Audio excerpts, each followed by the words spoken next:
Come ride the little train that is rolling down the tracks to the junction. Forget about your cares, it is time to relax at the junction.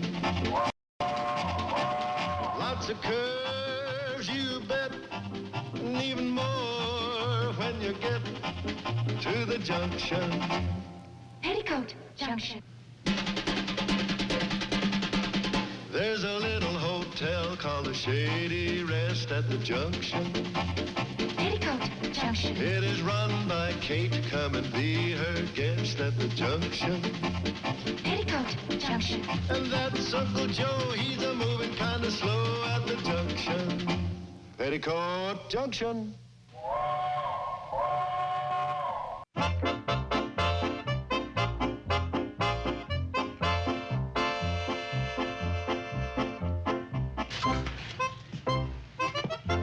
What's the matter, Kate? You got a sore throat?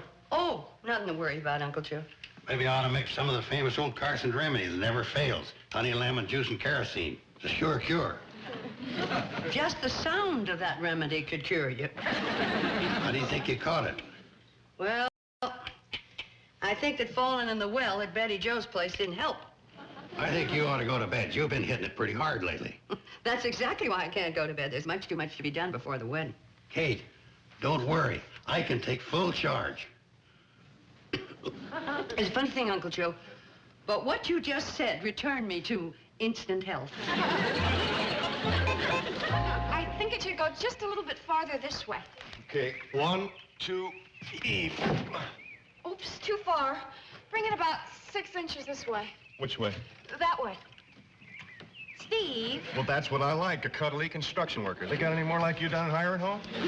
We've got work to do. We want it finished in time for the wedding, don't we? You're right. Oh, no, the cannonball already. Well, let's go. We can't keep waiting. I know, but I wish we could keep working. I can't wait to see what it looks like finished. Uh-oh, I forgot my purse.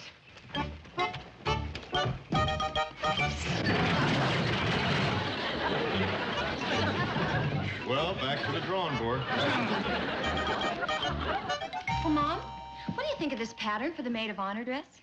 I thought you decided on another one a couple of days ago. Oh, well, I did, but with that other pattern, I didn't care much for the hemline, and the sleeves, and the waist, and the neckline. Sounds to me like the only thing left is a zipper. I know, but Mom, I want everything to be just right. Well, honey, we got a lot to do and very little time I made a list of the things we still have to do. Let's see. Arrange for the flowers, get in touch with the photographer, make a menu for the reception, reserve the church. Honey, could you check with me later on that? You see, if I don't get the guest list finished and the invitations mailed out, we can hold the wedding of the baggage car of the cannonball. Come on, Bobby Joe, you can help me with my sewing.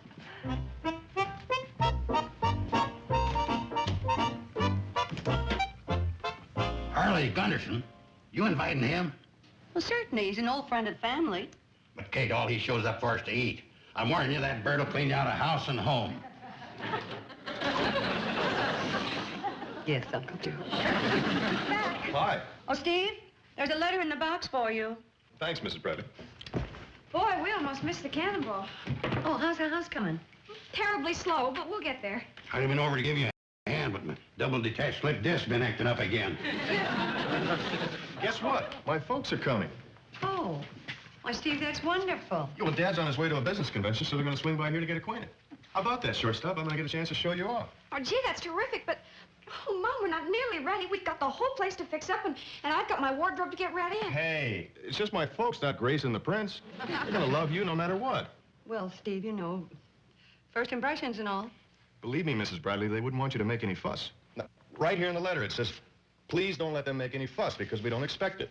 We just want to meet your Betty Jo, have one of her delicious meals, and see your dream house. Wait a minute, what was that about delicious meals? Yeah, who are you talking about anyway? I was talking about you. You were talking about my meals? Me, Tomei, and Tessie? Oh, come on. Now, you're not that bad. And besides, when a fella's writing to his folks about his girl, you just can't stick to the facts. I don't know whether I like that or not. Well, I'm not going to say I've just become engaged to an adorable mechanic. Well, you know how it is, Mrs. Bradley. A guy writing home has got to lay it on a little bit. Of course. And don't worry, dear. I'll help you get by. Why, you cooked breakfast the other morning. Mom, serving a bowl of cornflakes isn't making breakfast. Besides, maybe you can get me by, but what about the house? Oh, I forgot about that. I know. Well, think about it. One look at our dream house, and instead of sending a wedding present, they'll send us a care package. I'll need some hearts of artichoke, and a couple of cans of button mushrooms, and the best rolled roast you've got in the place. Gotcha. You're really going all out for these folks, ain't you? Well, after all, they're going to be Betty Jo's in-laws. I wanted to make a good impression. Sam, do you carry any gargle? Sure. Sore throat? Oh, it's just a little thing. So, you see, it's very important that her first meal for them be a complete success. Of course, I understand. Her first meal, is she gonna cook it? Uh-huh. You're kidding. Oh, no. Oh, Kate, if you want to show her off, give her a chance. Don't let her cook a meal. Have her tear down a carburetor. Or shag a few grounders. Or go frogging in Miller's Pond. Anything but cooking. Sam, I've already given her a few pointers, and I'm going to be handy to see that she does okay. Oh, good. Otherwise, you better alert Doc Stewart. Oh, speaking of the kids, how's their house coming? Well, not too good. And Steve's folks are expecting a dream house on the edge of town. From what I've seen of it, it's no dream house, and if a good breeze comes up, it won't be on the edge of town either. Well, we'll put that on the list to worry about. Morning. Oh, hi, Doc. We were just talking about you. Well, I don't doubt it. Next to the weather, I'm topic A in the valley. Hi, Kate. Hi, Doc. I'll be with you in a minute, Doc. Anything else I can get you, Kate? The gargle for your sore throat. Okay, Kate. Open wide. It's nothing, Doc. It's just a little rawness. Mm-hmm. Open up.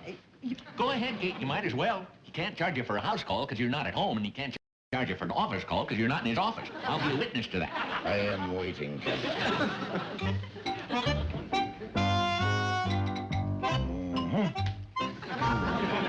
Lady, you're going home and right to bed. I'm afraid of that, Doc. I can't do it. I have so much to do. I know, the wedding and all. But if you don't want to come down that aisle on a stretcher, you'll listen to me. Oh, well, now, it might not be that bad. It could be just the 48-hour bug. But we're not taking any chances. Doc, I've got a million things to do, and I have house guests coming. Well, you just wear your prettiest nightie. You'll dazzle them. Mom, what are you doing? Honey, there is no use in my lying down because I couldn't rest anyway. Well, sure you can. Well, we'll take care of everything, won't we, Bobby Joe? Sure we will. And you've got to take care of yourself, right, Bobby Joe? Right. After all, you know what they say. What?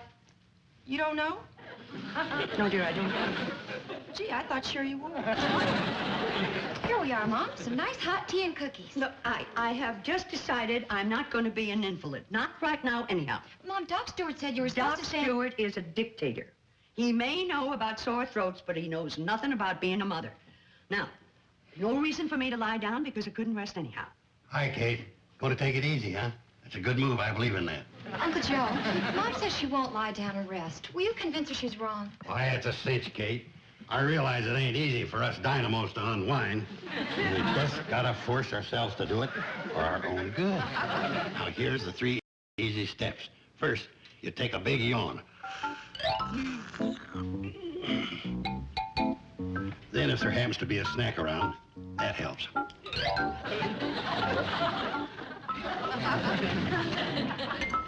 Now comes the hard part, forcing yourself to lie down.